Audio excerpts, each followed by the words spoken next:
So fly fishing with these little indicators, they're called. Nymph fishing with indicators. So David here with Guide Recommended. I'm playing in my new studio.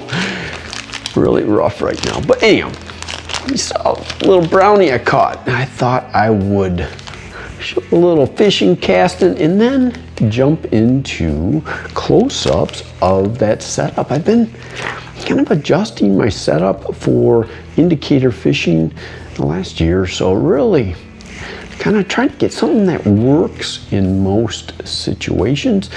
And I'll step you through all of that at the end of this little 5 or 6 minute bit on catching a little brown, getting them on the net and releasing them. Okay, so stay tuned. Got good stuff coming up.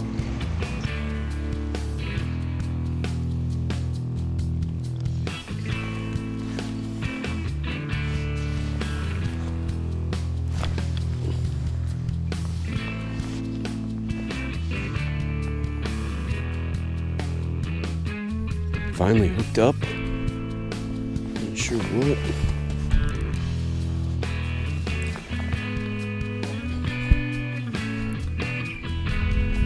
Of course, I got the net up there. I didn't bring it with me. Kind of slowly walking up. Fish dribbling down that bubble line. Looks to be good size. Hasn't really shown himself. So, looking for a good spot to step down.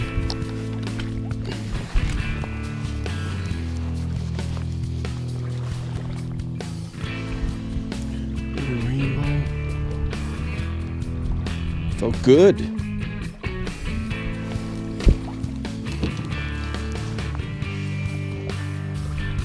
Oh, a brown. Took the caddis. It knows something's going on now.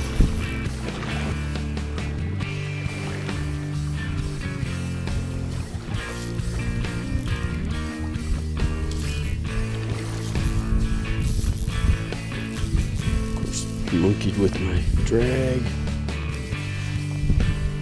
Oh boy. Beautiful fish. Let's get this thing in. Got some net.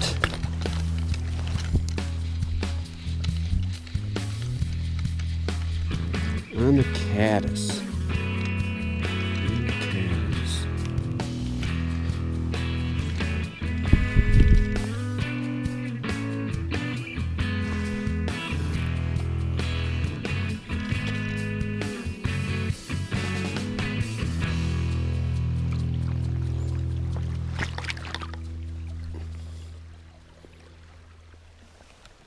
It's long pole.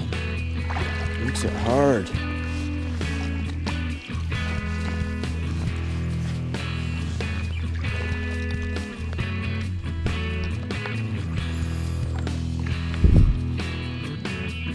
Beautiful little brown.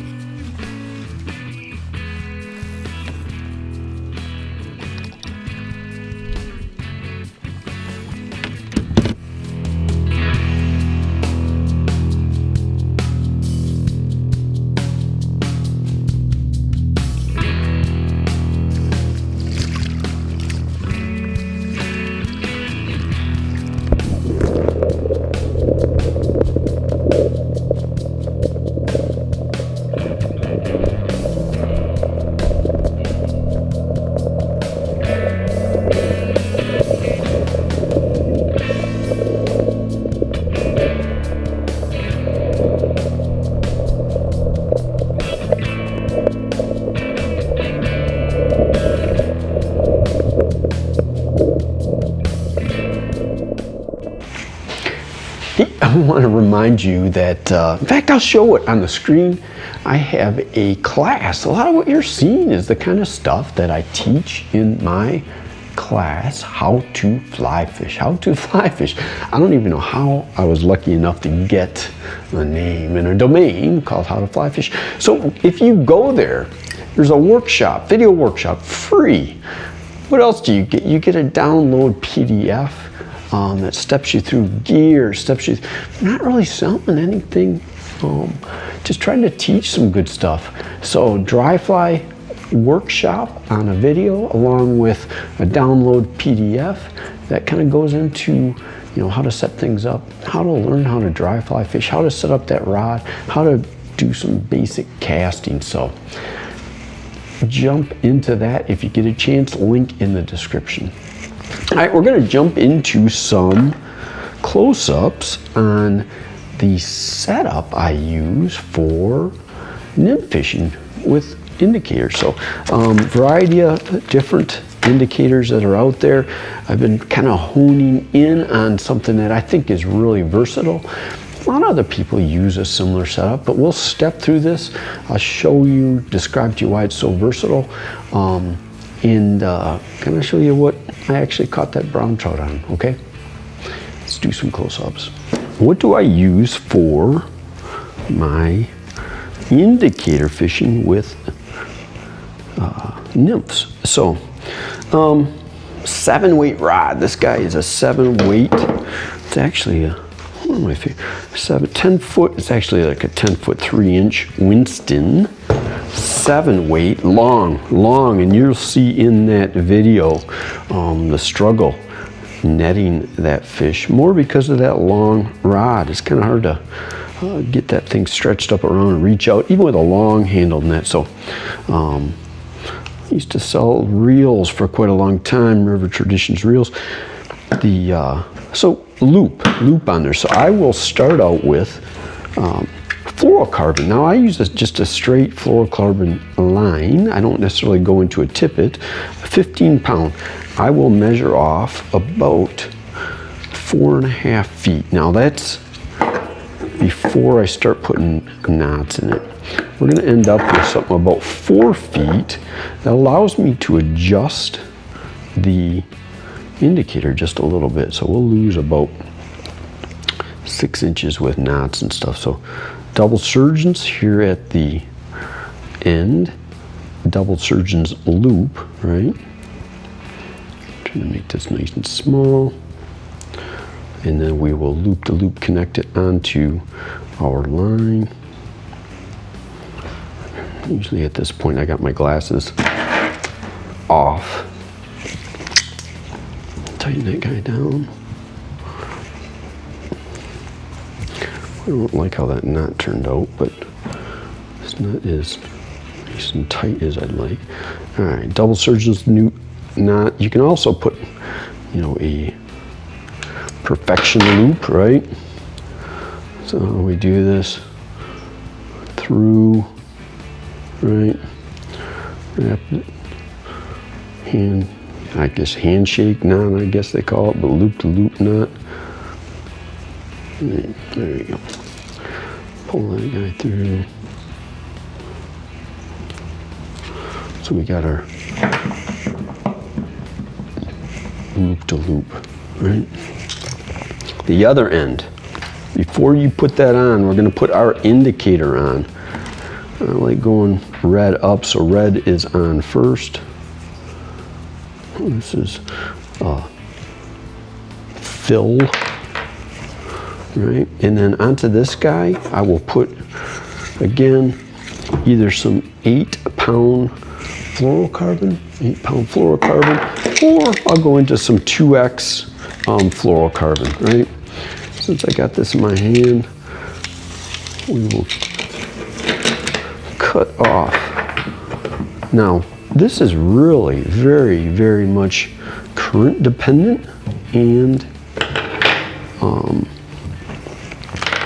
depth, right? So what do we do here? We're going to put on a, what do I got? About 16 inches. Again, the river I'm fishing in, depth-wise, the run that you saw was about 4 feet deep. So I want about 4.5, 5 feet. It's a pretty weighted setup. I really want to get this thing to, suspend, and maybe I'll put a little PowerPoint video or something together right here, but I want it to suspend as vertical as I can, meaning I got a nice clean drift through that area, right, through that little run. All right, once through.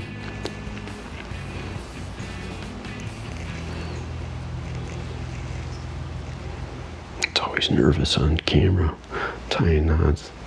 One of these days I'll be a lot better at it. So if you're patient, I appreciate it. All right, double surgeon's wet. Tie it down, pull it tight. All right. What fly do I put on next? So we're gonna snip this off. Snip our tags. Next up, I like to have something weighted. So we got maybe, what, 16 inches, closer to 20.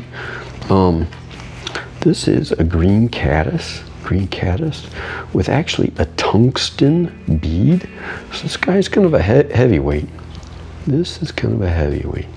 So I will tie this on with a quick little surgeon's or a clinch knot. 1, 2, 3, 4, 5, 6. 6.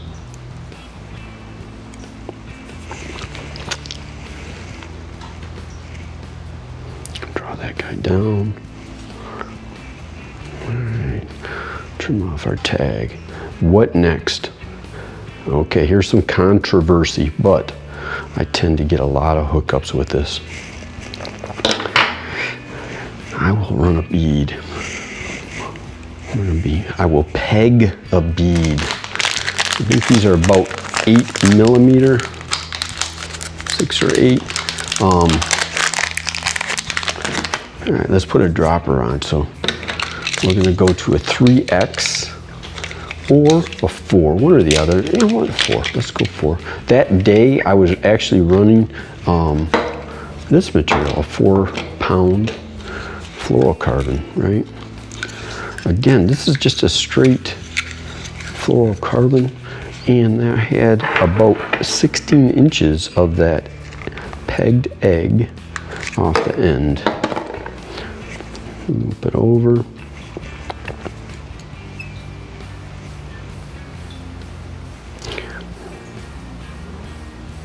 One, 2, 3, 4, 5. All right. Get our caddis. Green caddis is a fantastic fly here in Michigan. We get a lot of these bugs. In fact, I'll probably throw a little nymph on the screen right now. Tough to see, but they do have a green tint.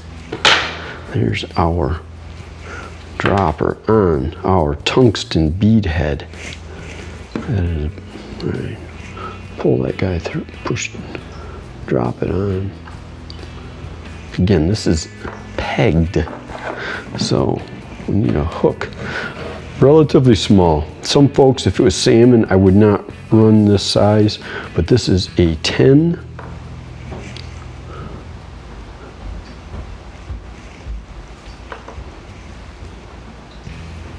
Short shank 10 nymph hook.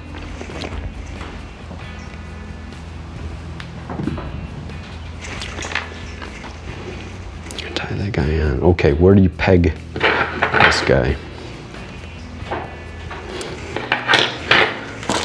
I like using these poly pegs. You go through a lot of them, but you want to get it about 3 inches above that hook. So I will stick it in from the top, pull it down, give it a good pull, right? Get it tight, right? Cut that off. That end I will throw out. Ooh, that way.